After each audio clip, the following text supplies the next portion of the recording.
एकनाथ शिंदे आणि देवेंद्र फडणवीस यांच्यामध्ये जवळपास 1 तास बैठक झालेली आहे। देवेंद्र फडणवीस काल रात्री वर्षा बंगल्यावर एकनाथ शिंदे यांच्यासोबत चर्चा करण्यासाठी पोहोचले होते आणि या बैठकीत मंत्रिमंडळ विस्तारासंदर्भात चर्चा झाल्याची माहिती आहे। सोबतच दोघांनी आपल्या पक्षातील संभाव्य मंत्री कोण असतील याबाबत सुद्धा चर्चा केल्याचं कळतंय। गेल्या मंत्रिमंडळामध्ये ज्या आमदारांनी महायुतीमध्ये तेढ निर्माण केली आणि महायुतीला राजकीय संकटात आणलं त्यांना मंत्रिमंडळामधून लांब ठेवण्याचा निर्णय झालाय असं कळतंय। आणखी तपशील घेऊया प्रतिनिधी पंकज दळवी यांच्याकडून। पंकज, नेमके कुठले नेते आहेत हे ज्यांना आता या वेळेला मंत्रिपदापासून किंवा मंत्रिमंडळापासून लांब ठेवलं जाईल असं समजतंय, काही अंदाज?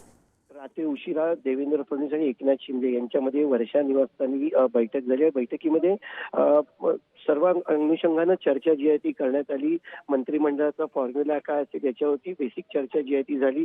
याच्यामध्ये एक गोष्ट निश्चित झालेली आहे, ज्या मंत्र्यांमुळे गेल्या सरकारच्या काळामध्ये सरकार आणि पक्ष हे अडचणीत आले होते, त्यांच्या विधानांमुळे पक्ष अडचणीत आले होते, त्यांना मंत्रिपदापासून दूर ठेवण्याचं दोघांनी एकमताने ठरवलेलं आहे आणि अशीच माहिती किंवा या बाबतीतला तपशील अजित पवार यांना कळवण्यात येणार आहे। अनेक मंत्री आहेत, मराठवाड्यातले 1 ते 2 मंत्री आहेत ज्यांना या मंत्रिपदापासून दूर ठेवलं जाऊ शकतं।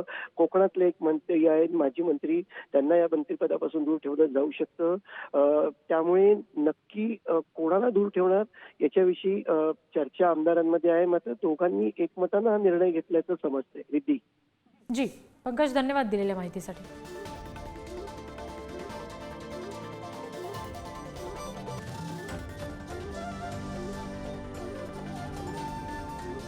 Thank you.